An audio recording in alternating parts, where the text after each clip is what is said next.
देखिए मैं एक बड़े परिदृश्य पर आपसे ये बात जानना चाहता हूं, क्योंकि आप भी ऐसा नहीं है कि आप भी धर्म ध्वजा सनातन के आगे बढ़ा ही रहे होंगे कहीं ना कहीं। मैं आपसे जानना चाहता हूं कि अभी पिछले कुछ वक्त में कई ऐसे हैं, दक्षिण से लेकर पूर्व पश्चिम, कई लोग हैं जिन्होंने सनातन पर सवाल उठाए, सनातन पर ऐसी ऐसी टिप्पणी की, कहीं ने किसी ने डेंगू मलेरिया पता नहीं ना जाने क्या क्या कहा गया। तो वहां से लेकर यहां तक एक जो धागा यहां पर जोड़ा जा रहा है, उसके पीछे की क्या कोशिश है? देखिए, मैं आपको बताऊं, सनातन पर पिछले हजारों वर्ष से बहुत प्रहार हुए, लेकिन सनातन की अपनी मर्यादा है। हाँ। सनातन तब से अटल है, अडिग है और कभी नहीं मिटने वाला। और सनातन लोगों को, सनातन धर्म को वो लोग कभी परिभाषित नहीं कर सकते, अपमानित नहीं कर सकते जिन्होंने संडे के दिन चर्च में जाके डबल रोटी लेके धर्म परिवर्तन कर लिया हो, या शुक्रवार के दिन मस्जिद में जाके तलवार के डर से सलवार पहन लियो। वो सनातन की अपमानित नहीं कर सकते, मान के चलिए। रही बात में जो आज का विषय है, मैं आज के विषय पे वापस से आता हूं। मंडी से चुनाव लड़ा हिमाचल से, क्या ऐसे संबोधित किया गया? राजा हैं हिमाचल के, वो भी तो देवभूमि है। गलत तो नहीं कह रहा, पूरी हिमाचल को देवभूमि कहा जाता है। भगवान वहां पर किन्नौर है, किन्नौर कैलाश है। लेकिन मैं आपको कह रहा हूं, जो परंपरा है, परंपराएं अलग चीज है। अगर कोई भावना में आके कह दे, एक सरलता में आके कह दे रहा भैया। अच्छा, मुझे एक छोटा सा परिवार को राजा साहब कहते हैं, नहीं कहते? मंडी से जो चुनाव लड़े वो राजा है नहीं है? बताना चाहता हूँ मुझे ये क्या राक्षस लोग भी जो है पहले राज नहीं करते थे क्या? मुझे एक मिनट यहाँ तुलना अच्छा सुनिए। अच्छा मैं कहता हूँ अच्छा गौतम जी एक बात देखिए, यहाँ तुलना किस बात की जा रही है? गौतम जी की तरफ से मंडी से उन्होंने तुलना की, उन्होंने ग्वालियर घराने से तुलना की जहां पर सिंधिया खानदान चला रहा था। वहां के राजा अयोध्या के राजा अंतर है कि नहीं है? मैं ये जानता हूँ, बस ये बताइए। उसका बैकग्राउंड तो बता दीजिए मेरे को गौतम जी। अगर सिंधिया साहब एक राजघराने से आते हैं, उनको राजकुमार या राजा कहकर संबोधित किया जाता है, तो वहाँ पे लेगेसी को वो कैरी फॉरवर्ड कर रहे हैं। मुझे अवधेश जी का, आप परम विदुषी हैं, परम विद्वान हैं, लेकिन आप समझिए कि अखिलेश ने राम जी का जिक्र नहीं किया। उन्होंने कहा कि ये अयोध्या के राजा हैं।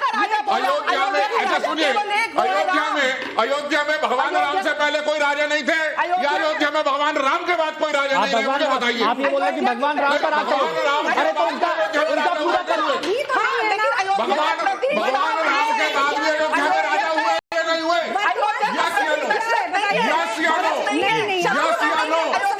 अयोध्या में क्या राज? अच्छा एक मिनट अच्छा पूरा अरे तो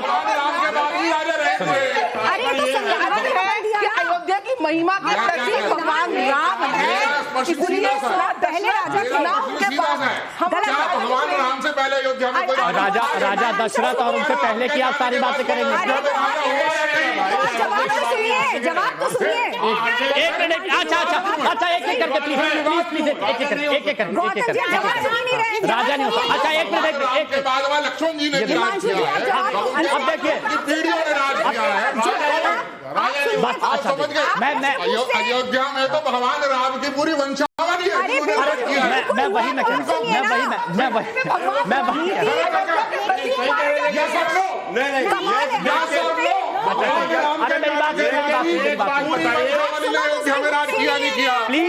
प्लीज देखिए ऐसे बातचीत नहीं हो पाई। माना आपकी आवाज बुलंद है, अच्छी बात है ना? अब एक करके जवाब पहले आप दीजिए। आप जवाब ही नहीं, पहले आप है कि आप प्रश्न पूछते जाते नहीं जवाब अब आपकी बात सही है, राजा पहले भी हुए बाद में, लेकिन वर्तमान संदर्भ की बात कीजिए ना। 1947 के बाद अभी हमारे यहाँ क्या प्रथा है? अभी हमारे यहाँ क्या राजघराने चल रहे हैं? क्या प्रथा चल रही है? संविधान में अभी हमारा देश अभी तो नहीं है ना कहीं भी राज प्रथा। तो इस आज के वर्तमान संदर्भ में ये सोची समझी साजिश है।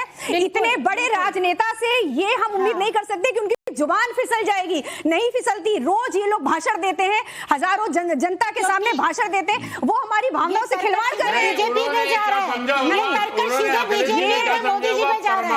जीवात्मा ने और अनुवाद ये है कि हर परमात्मा जो है वो जीव में है। कितनी उनकी समझ नहीं है मिश्रा जी। राम को मिल मिश्रा जी इतना ज्ञान अगर सनातन का अखिलेश जी को होता तो तब बोलते, जब सनातन के उन्मूलन की बात हो रही थी, सनातन को डेंगू मलेरिया कहा जा रहा था, स्वामी प्रसाद मौर्य क्या होता है, उसको बाहर को छोड़ा उन्होंने,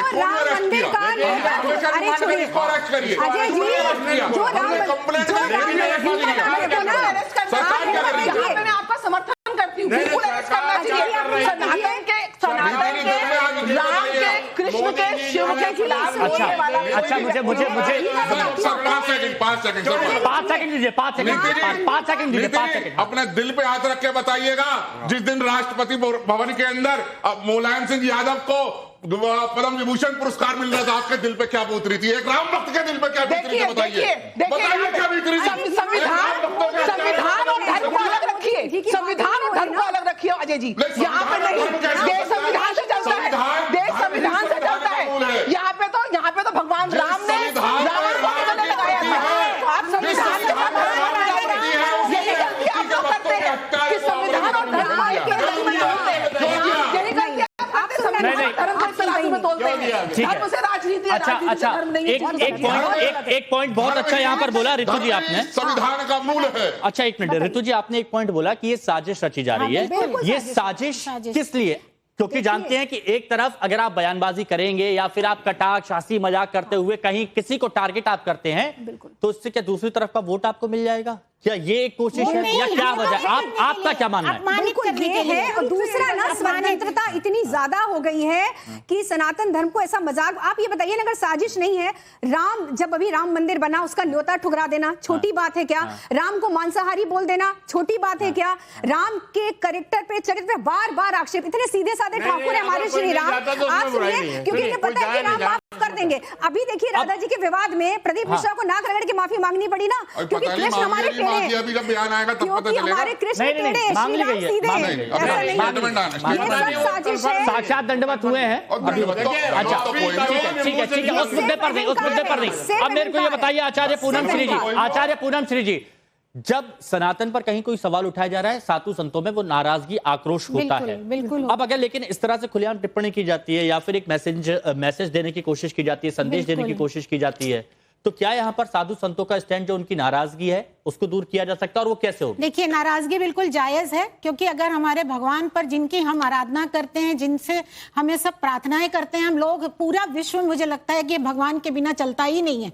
और उस देवी देवता पर जब उंगली उठती है, तो साधु संत क्या, सभी को नाराजगी होना जायज है। और ये बहुत ही निंदनीय कहा गया है जो भी है, क्योंकि हमारे देवी देवता पे हमेशा कटाक्ष हो रहा है। और ये बिल्कुल सही बात है कि ये साजिश की गई है, क्योंकि अभी प्रभु का मंदिर बना है और दूसरी पार्टी के हिसाब से उनको अपमानित करने का पूरी साजिश है ये मैं भी बिल्कुल मानती हूँ। बार बार रामनगरी को लेकर बयानबाजी क्यों हो रही है नीति जी, ये बताइए? बार बार रामनगरी को लेकर बयानबाजी हो रही है, उसके पीछे क्या वजह है? धर्म का ध्रुवीकरण, और क्या वजह है? एक ही जगह नहीं, एक ही जगह नहीं, सारी जगह। अखिलेश जी ये बोलते, ये है अवधेश जी भगवान राजा राम के सेवक, तो मैं उनका समर्पण करती हूँ, उनका स्वागत। सहमत है इस बात से? हाँ, बिल्कुल। ये आपकी सेवा। देखिए आप, अच्छा, एक बात आप मानेंगे, एक मिनट गौतम जी, आप एक बात मानते हैं कि अखिलेश यादव जब भी कुछ बोलते हैं उसके पीछे बहुत गहराई में होते हैं, वो बहुत सोच समझ के बोलते हैं। तो अगर यहाँ पर वो इन शब्दों का इस्तेमाल करते कि ये हैं अवधेश जी राजा राम के सेवक, तो ज्यादा बेहतर होता कि नहीं होता? देखिए, वो क्या बोलते क्या नहीं बोलते ये तो वो बता सकते। अरे लेकिन आपने बताया ना, नहीं, आपने कहा कि हर आत्मा में परमात्मा है, आपने कहा हर आत्मा में परमात्मा है, इसलिए सोचा। सुन तो लीजिए ना, कि उनका ये कह देना कि ये अवधेश जी हैं और ये अयोध्या के राजा हैं, जो पूरी वंशावली है उसके बाद में है, वो अगर उन्होंने कह दिया राजा हैं, चुनकर आए हैं, प्रतिनिधि हैं, ये काम करेंगे। राजा का अगर आप पर्यायवाची पढ़ें, तो लीजिए, बताइए राजा के अगर आप पर्यायवाची शब्द पढ़े तो उसमें ये भी होता है जो जनता का प्रतिनिधि हो, जनता की सुख सुविधाओं की और उनका ख्याल करने वाला भी राजा के पर्यायवाची को अभी भी ये नहीं बोले कि भगवान राम के सेवक, इसलिए इसको आपकी बात का जवाब नहीं मिला। इसको भगवान राम से जोड़ देना कहीं से भी ठीक नहीं है। है, आपकी बात का जवाब कहीं से भी ठीक नहीं है। अजय जी, आपने राजा बोला का ना हर घर प्यायवाची मोदी पढ़िए। घर घर मोदी। हाँ। मोदी जी का आपने वक्तव्य सुना है? कभी नहीं बोला मैं प्रधानमंत्री, हमेशा मैं जनसेवक। देश का प्रधान सेवक बोलती हूँ। एक भी योजना प्रधानमंत्री सेवक बोल दिया प्रधानमंत्री, क्या फर्क पड़ता है? नहीं वो तो फर्क बोलते- पड़ता अरे है। छोड़िए ना। फर्क अरे आपको तो लेकिन वो तो पड़ता है। बताइए, हमसे बड़ा जो इन्होंने फर्क सवाल पड़ता उठाया वो है। सही था कि नहीं? देखिए, इनका सवाल सही था कि नहीं, आप बता दीजिए मिश्रा जी। मेरा- आपकी मैं तो ये मानता विचारधारा व्यक्त होती है हूँ कि प्रभु। हर मोदी भी आप सही उनसे नहीं शब्दों का था। चयन घर कर मोदी रहे हैं। सही है, घर मोदी सही है, लेकिन हर मोदी नहीं, हर महादेव हो सकता है। नहीं नहीं, मैं कह रहा हूँ हर मोदी सुनिए, नहीं हम हो सकता। बताइए, देखिए, मैं- जब सीधी सी ये बात बात है, तो सुनिए, क्या बात सीधी सी तो ठीक ना है बाबू। जग देखिए, जग अनंत जगदीश अनंता, मतलब जगदीश जो है हमारे राम भगवान बहुत अनंत है। दूसरी बात ये कि हमारे सनातन धर्म में उनके कहने से कोई फर्क नहीं पड़ने वाला। यही तो बात है कि हम लोग सोचते हैं कि हमारे सनातन यही साधु संत कहते हैं। है क्या? सुनिए, प्रभु, ये ये सीधा सीधा है। सुनिए, सनातन धर्म जो है, श्री राम। सुनिए, सनातन धर्म एक बहुत बड़ा जो है, बहुत विशाल जो है धर्म अरे है। हम तो वसुदेव तो कुटुंबकम इसमें की बात ये करते है, हैं। सुनिए, इसमें ये है कि पठ रामायण वेद व्यास काव्य बीजम सनातनम। जो भी व्यक्ति जो है इस धर्म के बारे में अध्ययन करता है, पढ़ता है, पूजा करता है, वो सनातन है। इसका जवाब दे दीजिए, इसका जवाब मेरे को दे दीजिए। ये जो कहा है कि सनातन पर कुछ भी बोलिए फर्क नहीं पड़ना। सना का मतलब है निरंतर, तन का मतलब है वर्तमान, वो सब है, जो सही है, निरंतर सब सही। वर्तमान, ये बहुत जो अंतर है। शाश्वत, जिसका ना आदि, वो सब जिसका ना अंत, हमारे वो है यहाँ सनातन हिंदू और वो है सनातन में राम। अंतर ही प्रभु, नहीं वो है। राम। बहुत गलत राम बात है है। वो, नहीं, मुझे सनातन इसका